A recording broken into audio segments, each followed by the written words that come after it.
Hello everyone, welcome to my channel again. And इस video में हम लोग बात करने वाले हैं Codeforces round 790 rated for div 4 का क्वेश्चन ई ईटिंग क्यूरीज के बारे में। सो बिफोर डैट मैंने क्वेश्चन सी एंड डी का वीडियो अपलोड किया है एक साथ में। सो अगर आपने नहीं वॉच आउट किया तो आपको आई बटन पे लिंक आ रही होगी, आप ज़रूर से देख लेना।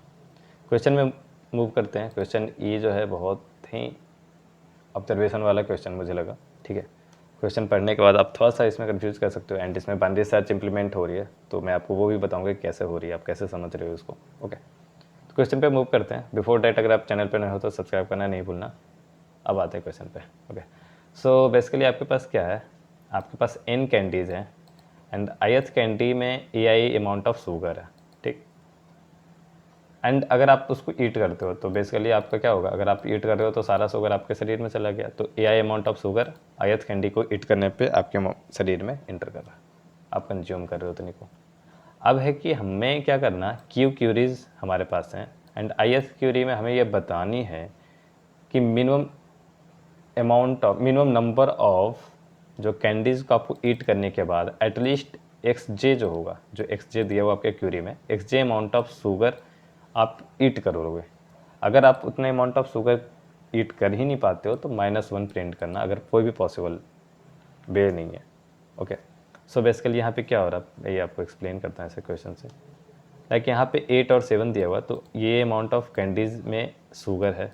अगर मैं 1 अमाउंट चाहता हूँ, ठीक है, अब 1 अमाउंट के लिए क्या करूँगा, मैं किसी भी एक कैंडी को अगर ईट करता हूँ तो 1 amount of sugar, 1 unit amount of sugar तो हमारे शरीर में इंटर हो जाएगी। तो हमारे पास क्या है, एक कैंडीज़ को खाने के बाद मिनिमम एक कैंडीज़ तो हमारी रिक्वायरमेंट है। अगर हमें 10 चाहिए तो अब देखिए यहाँ पे स्ट्रेटजी आपको समझ में आएगी। मिनिमम अमाउंट ऑफ कैंडीज चाहिए।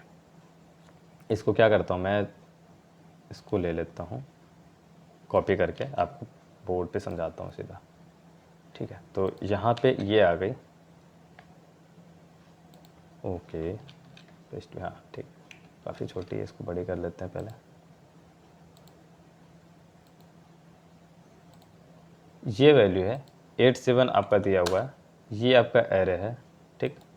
एंड ये ith क्यूरी के लिए, फर्स्ट क्यूरी में आपको 1 पूछ रहा, सेकंड में 10 पूछ रहा, ठीक है। तो इतना ही पे रखते हैं, बाकी को डिलीट कर लेते हैं, इसकी रिक्वायरमेंट नहीं है।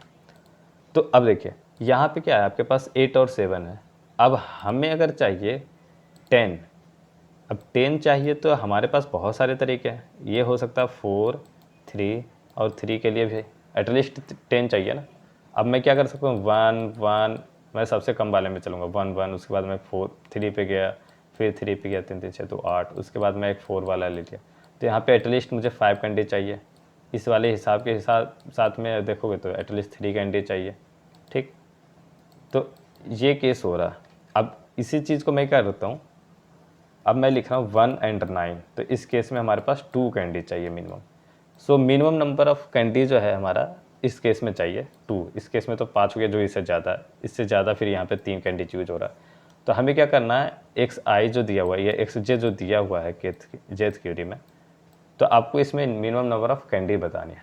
अब देखो सॉल्यूशन यहाँ से शुरू हो जाता है। जैसे वो वर्ड आप मिनिमम सुनते हो, मिनिमम को आप सोचते हो कि मिनिमम कैसे मिलेगा, तो मिनिमम नंबर ऑफ कैंडीज चाहिए। तो सबसे ज़्यादा जो कैंडीज़ का वेट है शुगर का, वो कैंडी सबसे पहले यूज़ करो, ताकि मैक्सिमम से मैक्सिमम वेट मिले।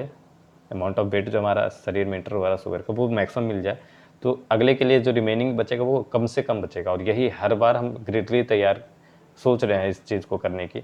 तो अल्टीमेटली क्या होगा, मिनिमम नंबर ऑफ कैंडी मिलेगा। जैसे यहाँ पे देखो 10 करने के लिए हमारे पास 4 3 3 है, 10 मैं इससे भी कर सकता हूँ, 10 या 10 से ज़्यादा, तो इतना पे भी हो सकता है। लेकिन अगर हम मैक्सिमम मैंने दे दिया 9, तो अगले केस के लिए मेरे पास 1 ही बच रहा 10 के लिए। तो देखें तो इसमें आंसर 2 होगा, ठीक।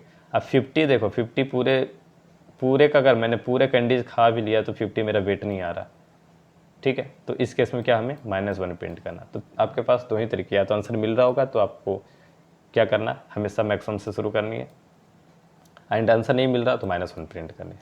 ओके, अगर ये चीज़ हम देखने के बाद हम सीधे चले गए कोड करने पे, तो फिर से आपको जो है TLE वाला चीज़ आने वाला है, ठीक है। अब हमें क्या करना है, मैक्सिमम केस में क्या होता है, अब जब भी आपके पास क्यूरी का क्वेश्चन आता है तो आप उसको क्या करोगे, क्यूरी के क्वेश्चन के लिए आपको कहीं ना कहीं प्री कैलकुलेशन करने की ज़रूरत पड़ती है। ओके, अब हम यहाँ पे भी प्री कैलकुलेशन करेंगे, बट कैसे करेंगे वो पहले समझते हैं। अब हमारे पास ये चीज़ समझ में आ गई कि हमारा जो एरे है उसको हम शॉर्टेस्ट ऑर्डर में रखेंगे और वो डिक्रीजिंग ऑर्डर में शॉर्ट रहेगा, ठीक है। तो हमारे पास मैक्सिमम वैल्यू पहले है, मान लो 9, 8, 7 ऐसे सॉर्टेड है, ठीक। अब ये सॉर्टेड है और मुझे पता है कि यहाँ से कोई वैल्यू तक जो हमारा एक्स जे क्यूरी है, ठीक है, अगर उसका आंसर पॉसिबल है तो यहाँ से एक वैल्यू तक आएगी और उसके बाद जो है हमारा मीन्स यहाँ पे आके मेरी आंसर मिल जाएगी। उसके बाद का वैल्यू जो होगा वो मिनिमम नहीं देगा, वो बेसिकली मिनिमम से ज़्यादा होगा वैल्यू। तो यहाँ पे आके आंसर मिलने वाला है, ठीक। तो क्या करना है बेसिकली हमें, हम यहाँ पे यूज करें प्रीफिक्स सम का अप्रोच, प्रीफिक्स सम प्लस बाइनरी सर्च, प्रीफिक्स सम प्लस बाइनरी सर्च यूज करेंगे। अब ऐसे कैसे हो रहा है, लाइक प्रीफिक्स सम और बाइनरी सर्च का अप्रोच कैसे दिख रहा है हमें। अब देखो यहाँ पे हमें 10 की ज़रूरत थी, तो यहाँ से 10 तक या 10 से ज़्यादा की वैल्यू तक अगर आप ऐसे भी देखते हो तो आप क्या करते हो, यहाँ से शुरू करते हो एंड किसी ith पोजीशन पे जाते हैं जहाँ पे सम इसका जो है 10 या 10 से ज़्यादा हो रहा, तो आप उस टाइम पे जाके इसको ब्रेक करते और ये i+1 को यहाँ पे प्रिंट करते, ठीक। इसी चीज़ को मैं क्या कर रहा, अब प्रीफिक्स सम ले लिया मैंने, तो ये हो गया 9 + 9, 9 8 17, 24, ठीक है, 24 30 ऐसा आ गया वैल्यू आपके पास। अब मैं क्या रखूँगा, क्योंकि एक लिमिट है, एक ये ब्रेक पॉइंट है जहाँ के बाद मेरे जो होगी आंसर नहीं मिल रही होगी, वो फर्स्ट प्लेस होगा जहाँ पे आंसर मिलेगा, उसके बाद की सारी वैल्यू जो होगी मेरे आंसर के लायक नहीं होगी, लाइक वो मिनिमम प्लस समथिंग होगा, ठीक है। तो बेसिकली हम क्या करेंगे, बाइनरी सर्च वाला सिंपल अप्रोच है, हम एक पर्टिकुलर वैल्यू को खोज रहे हैं जिसकी वैल्यू जो है हमारा जो एक्स जे दिया हुआ है उससे जस्ट ग्रेटर या इक्वल है, ठीक। तो उस वैल्यू को हम खोज रहे हैं और डायरेक्टली हम क्या करेंगे, बाइनरी सर्च लगाएंगे। हम first and last like 2 pointer हमने यूज किया, ठीक है। मैं थोड़ा सा इरेज कर देता हूँ इसको आपके यहाँ पे। जब भी बाइनरी सर्च तब यूज होगा, आप जहाँ पे देखना, जहाँ पे एक पॉइंट जो होगा आपके लाइक ऐसा कुछ हो आपके पास, एक ये मान लो है आपका एरे, एक थ्रेशोल्ड यहाँ पे है, ठीक है। यहाँ के बाद सारी जो है आपकी कंडीशन को फुलफ़िल कर रही है, इस वैल्यू के बाद सारी कंडीशन को फुलफ़िल कर रही है या सारी वैल्यू जो है कंडीशन को फुलफ़िल नहीं कर रही है। एक ऐसा कोई थ्रेशोल्ड वैल्यू, एक ऐसा थ्रेशोल्ड लाइन यहाँ पे क्रिएट हो जहाँ के पहले कोई वैल्यू जो है वो क्रिएट नहीं करी आंसर को, और उसके बाद सारे वैल्यू को आंसर ये आंसर में कैलकुलेट होने जैसा है, या उसके जस्ट उल्टा हो, इसके पहले सारे जो है वो आंसर में कैलकुलेट होने जैसा है और उसके बाद सारे जो वैल्यू हैं वो आंसर में कैलकुलेट होने जैसा नहीं है, ठीक है। तो यहाँ पर क्या कैसे, इस वैल्यू के बाद सारे जो वैल्यू आएंगे आपके पास, मीन्स यहाँ से यहाँ तक का सम ले लो, यहाँ से यहाँ तक का सम ले लो, वो बेसिकली जो आपका एक्स जे है उससे ज़्यादा ही होगा। तो ये फर्स्ट वैल्यू मिलेगा जहाँ पे हमारा जो होगा एक्स जे का सम या तो इक्वल होगा या उससे ज़्यादा होगा, उसके बाद की बारी सारी वैल्यूज होगी वो एक्सेप्टेबल जैसी होगी। तो हमारा बाइनरी सर्च चलेगा। अब यहाँ से मैंने फर्स्ट पॉइंटर रखा, सेकंड पॉइंटर रखा, मिड पे मैं रखूँगा। अब मिड पे मैं कहीं यहाँ पे मिड आ रहा, ठीक है। अब मिड आने पे 2 कंडीशन हो सकती है। अब हमारा एक्स जे जो होगा उससे अगर छोटा है, ठीक है, जो हमारे मिड वैल्यू मिली है वो एक्स जे से अगर बड़ी है तो हम यहाँ पे सेकंड पॉइंटर को रखेंगे, क्योंकि इस केस में क्या होगा, हमारा एस जे इसके पहले ही कहीं होगा, तो हमारा फर्स्ट पॉइंटर यहीं पर रहेगा, सेकंड पॉइंटर यहाँ से शिफ्ट कर जाएगा और सिमिलरली इसी चीज़ को हम करते हुए जाएंगे लास्ट पॉइंट तक। दूसरा केस ये हो सकता है कि हमारा जो है मिड पॉइंट यहाँ पे आ रहा, ठीक, और हमारी जो थ्रेशोल्ड वैल्यू है उसके जस्ट बाद है, तो हम क्या करेंगे, फर्स्ट वाला जो पॉइंटर है उसको यहाँ से यहाँ पे शिफ्ट कर देंगे और सेकंड पॉइंटर यहाँ पे रहेगा। और ultimately after doing all operation हम जो होगा इस वैल्यू को फाइंड आउट कर पाएंगे। और ये जो वैल्यू होगी वहाँ पे जो है, जैसे मान लो ये आई मिल रही ith पोजीशन पे, तो i+1 जो है अपना आंसर होगा, इस बात का ध्यान रखना, ओके। तो इसी चीज़ को मैंने कोड के जरिए किया है। यहाँ पे मैं आपको कोड एक्सप्लेन करता हूँ। एन और क्यू मैंने रखा है इनपुट, वी मैंने इनपुट ले लिए, वेक्टर में सारे वैल्यू आ गए, सॉर्ट ग्रेटेस्ट कर दिया तो डिक्रीजिंग ऑर्डर में अपनी वैल्यू सॉर्ट हो गई है। सम लिया, प्रीफिक्स मैंने यहाँ पे क्या किया, प्रीफिक्स एरे ना क्रिएट करके मैंने इसी एरे में वैल्यू को अपडेट करते हुए चला गया। तो ith वैल्यू को मैंने यूज किया, ऐड किया सम में और ith वैल्यू पे आके अपडेट कर दिया। सो आपका क्या हो गया, बेसिकली आप ऐसे कर सकते हो या तो vi-1 वाले तरीक़ा से भी आप कर सकते हो। अब ith क्यूरी के लिए क्या चाहिए, मुझे बाइनरी सर्च लगाना है, ठीक। बाइनरी सर्च के लिए मैंने आंसर -1 रखा है। अगर मेरे पास कोई भी नई वैल्यू मिलेगी तो आंसर -1 ही रहेगा, तो एज इट इज़ यहाँ पे प्रिंट हो जाएगा। फर्स्ट एंड सेकंड 2 पॉइंटर रखे। फर्स्ट पॉइंटर जो 0 पे है, सेकंड पॉइंटर लास्ट वैल्यू पे है। यहाँ से मैंने मिड निकाला, ठीक है। मिड निकालने के बाद वही कंडीशन है, अगर मिड की वैल्यू जो है वो रिक्वायरमेंट सम से ज़्यादा या बराबर है तो आंसर जो हमारा एक वैल्यू यहाँ पे मिलता है।